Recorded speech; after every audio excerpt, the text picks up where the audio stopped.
I'm Cape Joel, and this is Comic Smack, your weekly, daily, all the time, anytime comic show where I give you your fix of everything you need to know from the world of comic books and superheroes. And on today's show, we're going to be taking a closer look at Uncanny X-Men issue number 8.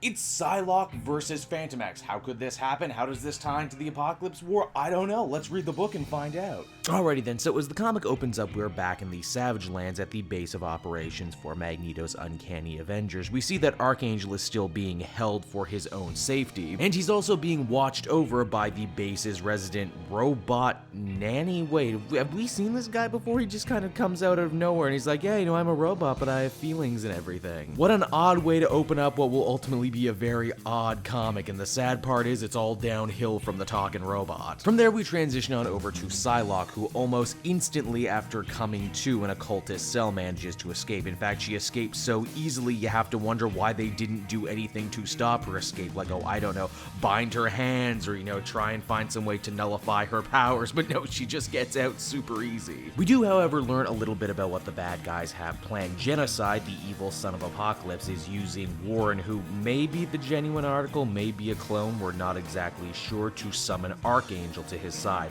Why does Genocide want Archangel? What's he gonna do with him?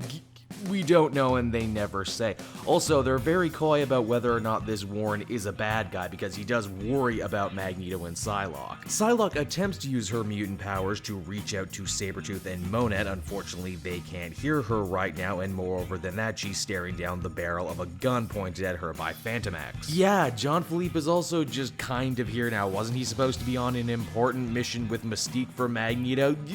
Shut up, he's here now. Of course, these two characters have a long storied and tumultuous history going all the way back to a few Uncanny X-Forces ago. So of course they end up fighting, and fighting some more, even though this fighting has nothing to do with Apocalypse War or moves the main plot ahead in any way, shape, or form. And in fact, when Psylocke manages to knock off the shielding in Phantom X's head, she's able to read his brain and figure out, oh, you're actually working for Magneto.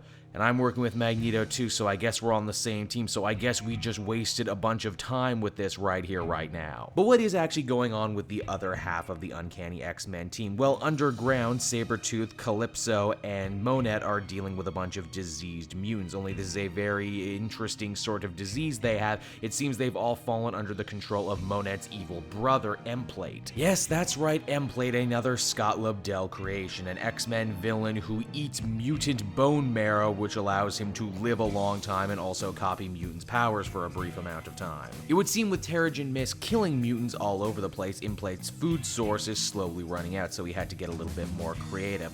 The three other mutants go to fight him, and it's at this point I realized, so this whole Morlock storyline has nothing to do with Apocalypse War. So after finishing her fight with Phantom X, who just kind of wanders off, Psylocke stumbles upon a room filled with a bunch of malformed angel-esque creatures. I'm not sure if these are clones, or if these are the other evil angels that Psylocke saw in her vision at the beginning of this story. All I know for sure, though, is that somehow seeing this causes Archangel to be alerted back in the Savage Lands, and now he's coming to where they all are as the comic ends. Man, it's gotta be some sort of special achievement that this Apocalypse War event that's been playing out in all three of the main X-Men books manages to suck in all three of the X-Men books. And yet, because none of these events are actually connected, they all suck in their own unique ways. For Uncanny X-Men number 8, the problem comes in once you realize it seems that this story is almost completely bored of itself, needing to waste time with Psylocke and Phantom X. We also don't really know what the bad guy's plot is beyond it's bad or what's even at stake right now. Also, this was a whole issue without Magneto, and the whole Enterprise was a lot poorer for his absence. Say what you want about all the other characters, Bunn knows his way around Magneto. Any other compliments I would give this book would kind of just be solely superficial. I mean,